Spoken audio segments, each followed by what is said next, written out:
My name is Margaret Hitchcock, she, her pronouns. I'm the clinical director at the Youth Service Bureaus of the YMCA of San Francisco.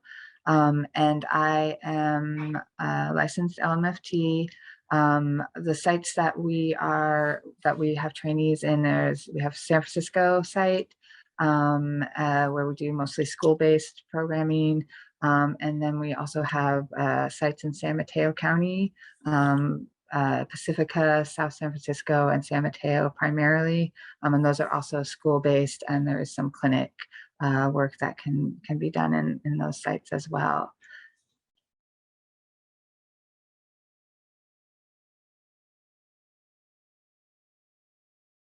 So we are, for our trainees, we mostly are serving elementary and middle school students.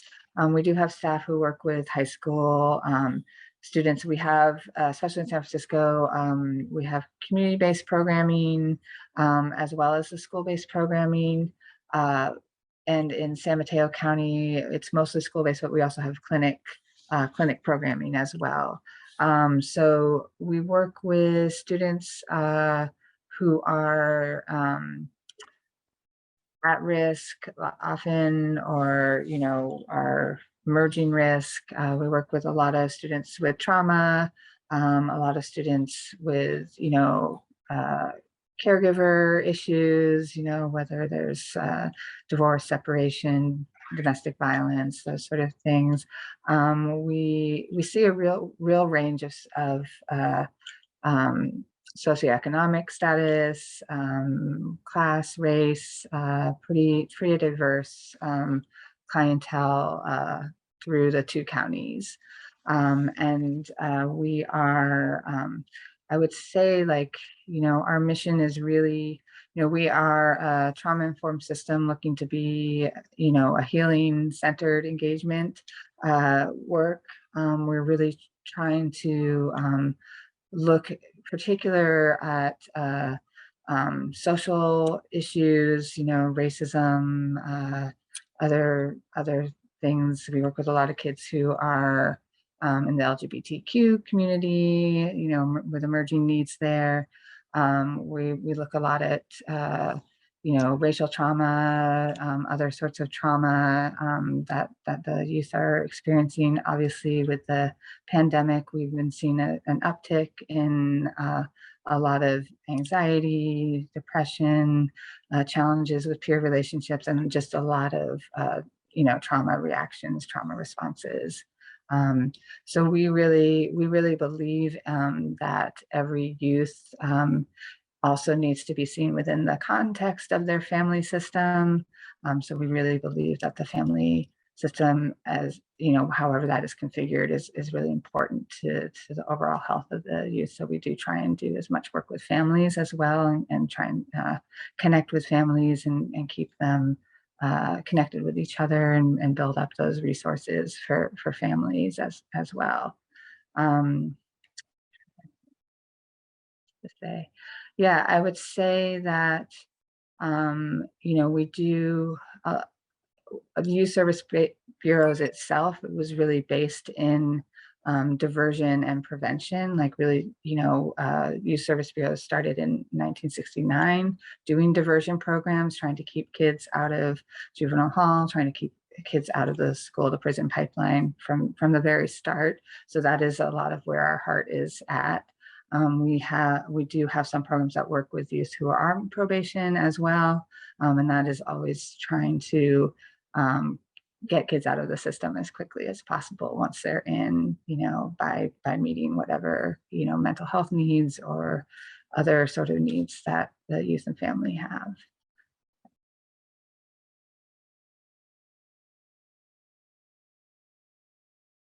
We're on school campuses, so we go directly on the school campus. We provide services there. So a trainee would be expected to be on a school campus, to be working with the school personnel. Often we work with school counselors. At the elementary schools, we sometimes work with school principals as well, to determine which youth would be best served by our programs. And so the so there is some expectation to be sort of independent and to be able to like manage a caseload, with help from the school and also with help uh, from your supervisors at YSB. Um, the our contracts with schools usually are a certain amount of hours that we're at the school providing this face to face, and so each school gets to kind of determine how they want to use our services in that way.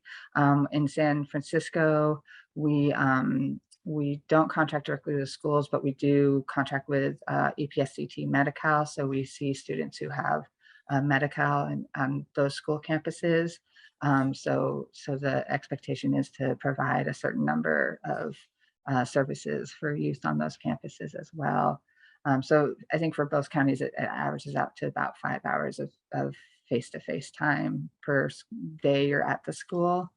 The other expectation is that you'll have meet with your individual supervisor weekly. You'll meet in group supervision, which is 2 hours weekly. We do 2 hours of training every week as well on different topics for our trainees. We also expect that trainees attend a staff meeting, usually like once a month. And we are right now also in the process of starting affinity group work. And so that's something we're inviting trainees into as well, racial affinity groups, to really look further and deeper into like our own personal, uh, what we're bringing into our relationships with our clients and into our relationships with each other, uh, getting a better understanding. We have an affinity group for white identified folks to really look at the power and privilege and the blind spots and bias that we may be bringing into the counseling relationship, and then we have affinity groups for people of color and Black Indigenous folks. So to get the support that is needed for them to be able to be, in the field, understand how their work, their background, their culture is impacting the relationship with their clients, but also the relationship with the folks they work with, and that sort of thing, and get support from each other, when there are challenges that arise around that. Um,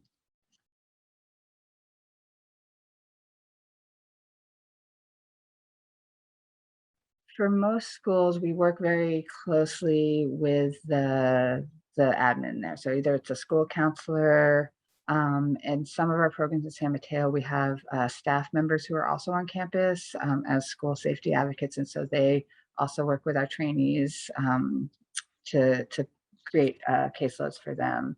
But most schools, like I said before, the trainees there, they're the only representative from YSB on the campus many times.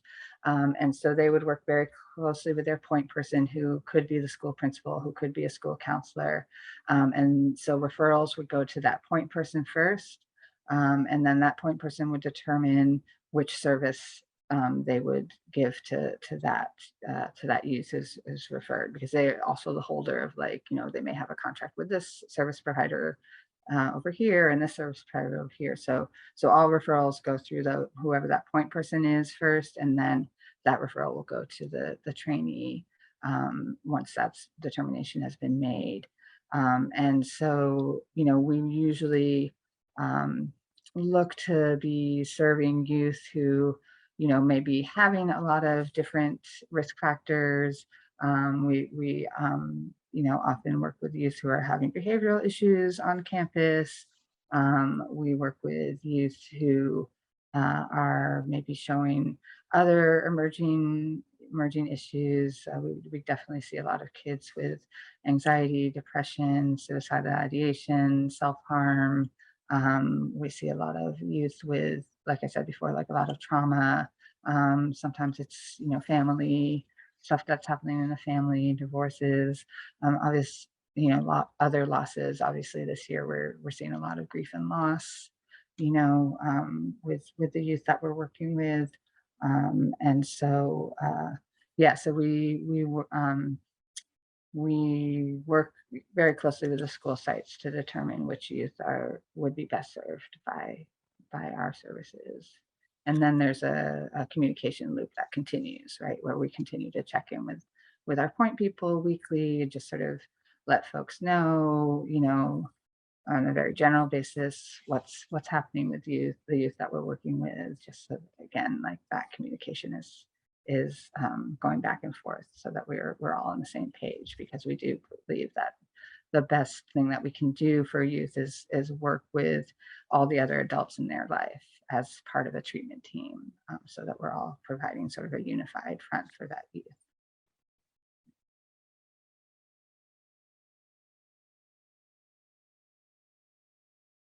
Typical caseload for trainees depends on the age of the students that they're working with, like what school age they're working with. So at elementary schools, if we're looking at five hours of face-to-face time, that can work out to being about 8 kids, right? Because we often meet with elementary school youth, especially the younger ones, for a shorter amount of time, like a 30-minute session. And so that could be that. And we ask that our trainees provide us with 2 days a week at a school. So that would be, two so that would be twice that, right? Like, so a caseload could be as many as like 16 used if you're at an elementary school for a couple days. We provide groups on campus as well. So a caseload might, like an individual caseload might be smaller if you're providing a group, for an hour, a couple hours a week. And we definitely, at some of the middle schools, we are contracted to provide groups, so we provide groups there. So yeah, so you could be providing as many as 2 groups a week, as well as having a caseload of individual youth. And then if you want to, there are options. Um, as the year goes on, there are options to take on clients in the clinic, or to take on some of these community-based clients up in San Francisco. So that may be also another additional thing that folks will pull onto their caseloads, and that could be older youth or even adults. We do see some adults in our clinic as well.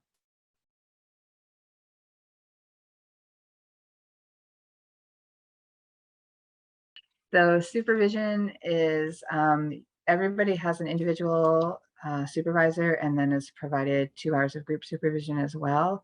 Our group supervision for our trainees happens on Wednesday mornings from 10 to noon.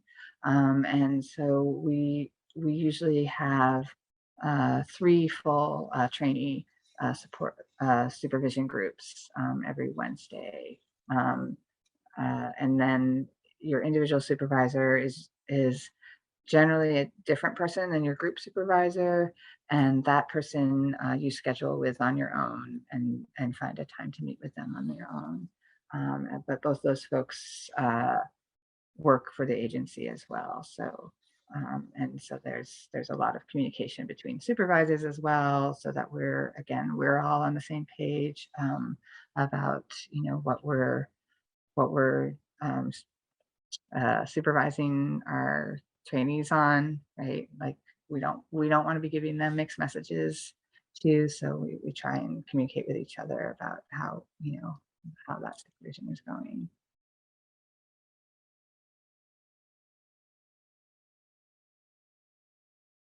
We have training once a week. So Wednesdays for us is a traineeship day, and we work.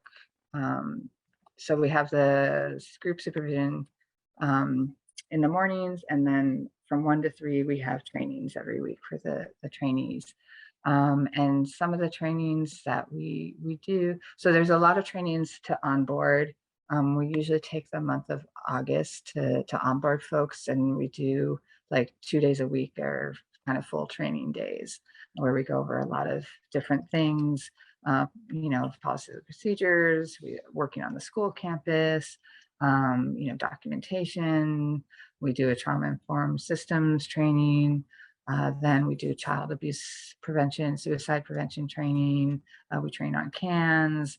We train on some other online things that we use. We use PCOMs, we train folks on that. And then have to train them on, like in San Francisco, there's additional training because those folks are all billing Medi-Cal, so they have to get onboarded onto Avatar and get trained into how to use that system and the assessment and treatment planning and notes for that system as well. But through both programs, we train to a Medi-Cal model, and make sure that everybody understands how to do burp notes, how to do assessments and treatment planning. And then once we start in September, so by the beginning of September, everybody's placed on their campus and starts going out there. And then we start doing more trainings. Like this year, we did a training particularly on how to work with, elementary school youth, right? Because we have so many trainees, that's the population that they're working with. We did some training on art therapy. We did some training on sensory integration needs, somatosensory, working with somatosensory needs. We've done trainings on cultural humility. I think next week we're doing a train on facilitating groups. And then we also do a training series in the spring where we provide, maybe about 6 trainings on a particular topic.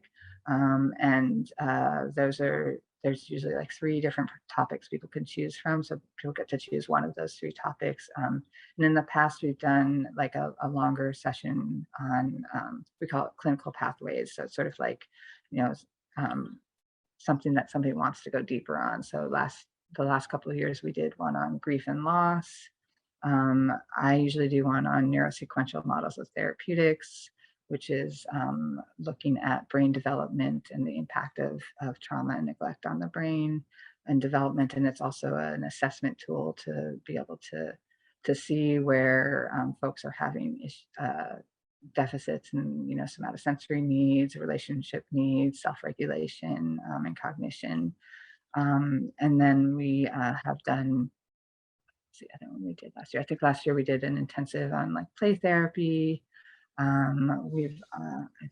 We have some other intensives we're planning for this year that are still in the works. But yeah, so we do that as well. We do trainings on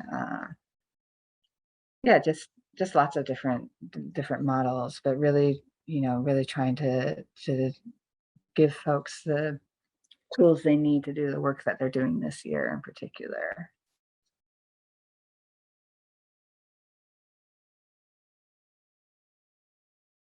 I think that, we provide, we connect our trainees at the beginning of the year with a mentor. A lot of our staff started as trainees with us.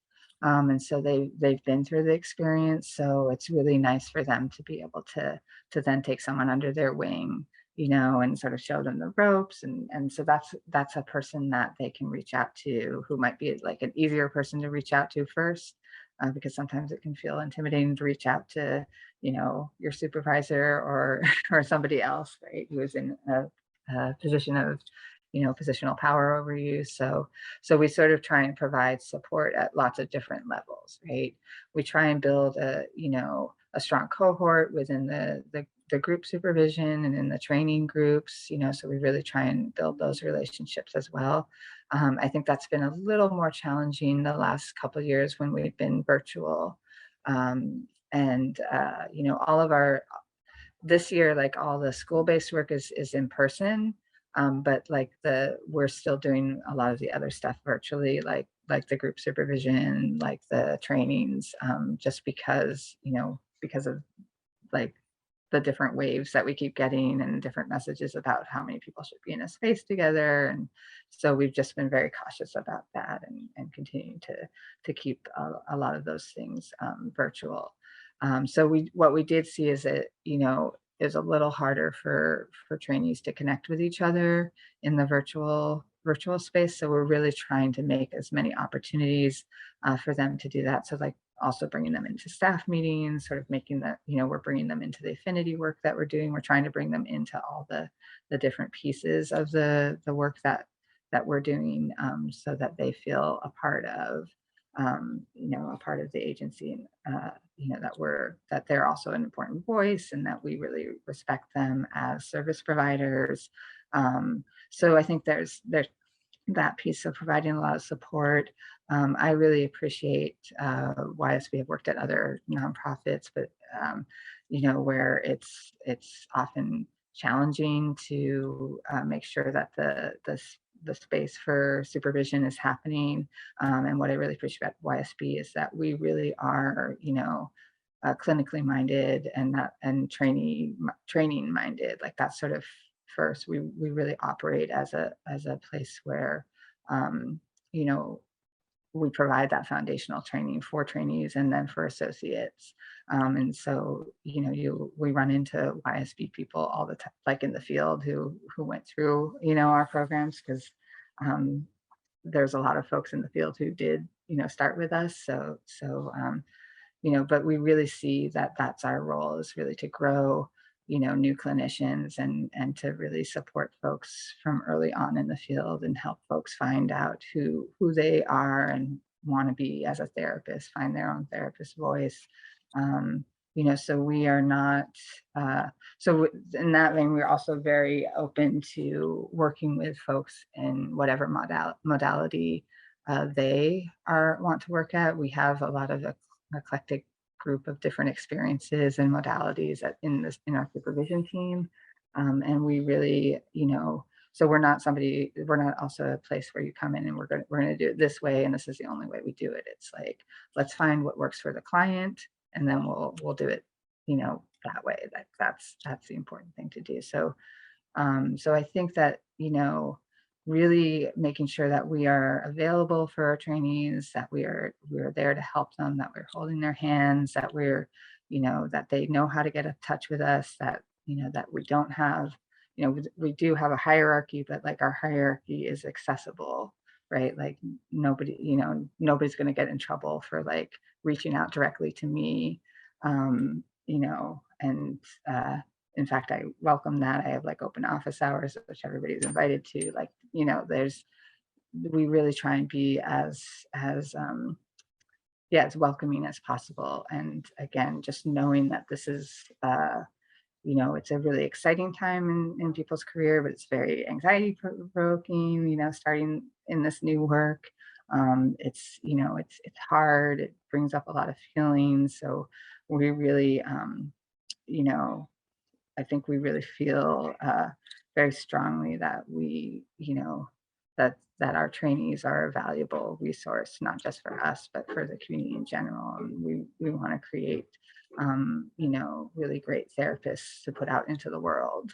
You know, I think we also are very conscious about and have a preference for bringing in folks who are from the communities that they serve as therapists, and really trying to make sure that that is highlighted in even in our interviewing. We talk a lot about race and culture and trauma in our interviews as well, because we know that that's such an integral part of people's lives, and it can be um, make for really strong therapists, and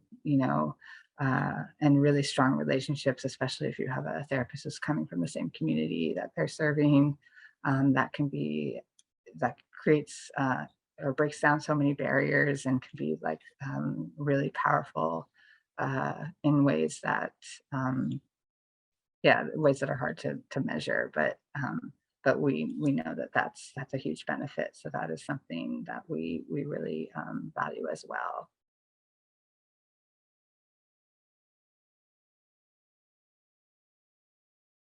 I think, I think what's really challenging in working with us, I think that, being on a school campus by yourself as a new person, and sometimes you're the only mental health professional there, right? And so you're being asked to inhabit this role and to inhabit this kind of like persona or whatever.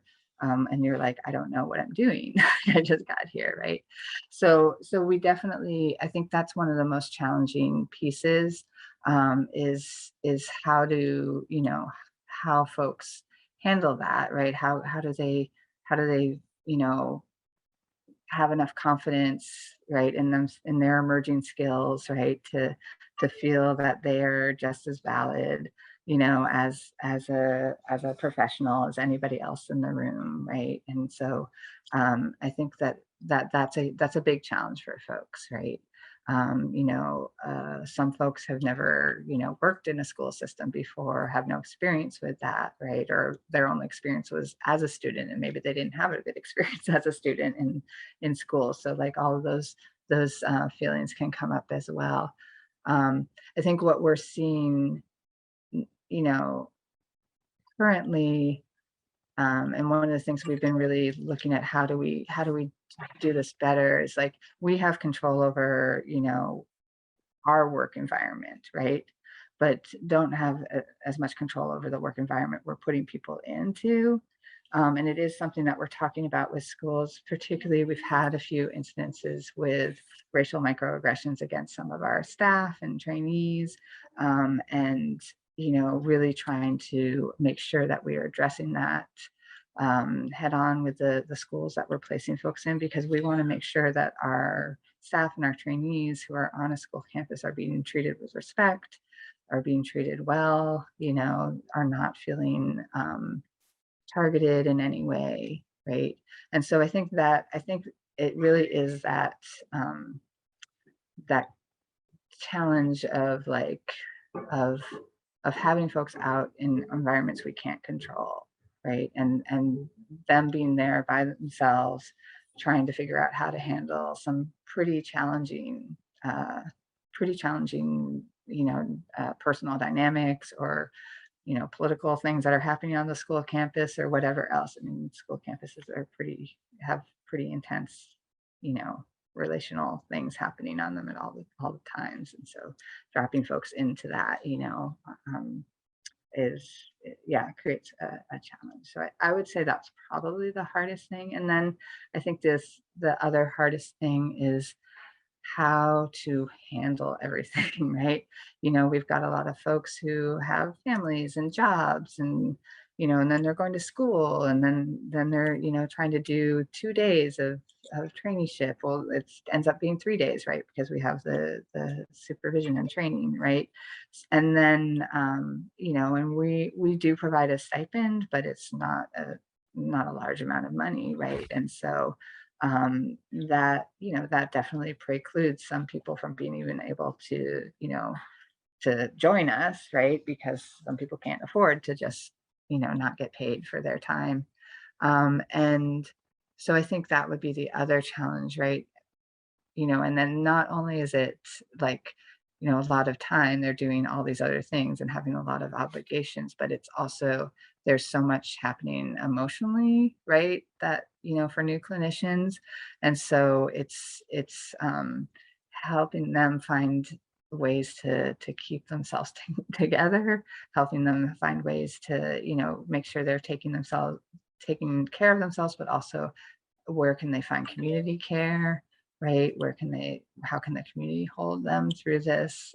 Because it's really, yeah, there's so much being asked of them, and they're learning so quickly, and having so much information that they need to take in so quickly, that it can be really overwhelming for folks. And so I think that's also a really big challenge for folks.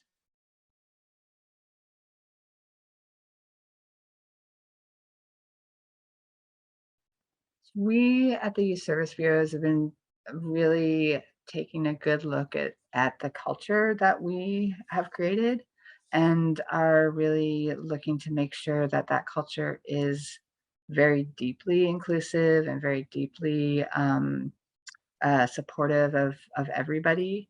And we have made a lot of changes to a lot of our policies and procedures. We've made a lot of changes to some of the ways in which we even do the work. And we're actually currently in phase two of a consultation process with a group called Radical Root Collective. Um, yeah, so we've been working with Radical Root Collective for the past year or so, and that's really a consultation group that's been working with us on the racial equity issues and really helping us figure out how to make changes to the culture of the agency. And so um, I think we all, our leadership team, our staff, our trainees, all the folks who are involved right now are very excited about that work. And it's we're definitely having really deep, um, interesting conversations together. About that, about the mental health field in general, how we provide mental health in this culture, and just sort of what it means to be in this role, within the systems that we're working in. And so I think it's really, I feel like we're really having very um, like I don't know, just we're really looking at like the future of the field, I think, in a lot of ways too. And I think that's it's exciting for me. I think an interesting place to be, for folks coming in as well. To really be thinking about like what is this that we're being asked to do, and why are we being asked to do it in this way, and why is service, like why are services delivered in this way and only to these people, and just really looking at that. And I think taking all the lessons that were learned in the last year and a half, and really thinking a lot about how are we making this field more accessible to everybody, to practitioners, to clients, to families, all of that. So yeah, so uh, I think it's kind of an exciting. I mean, I'm biased, but I think it's a pretty exciting place to work. And yeah, we're really looking for folks who want to be in that with us.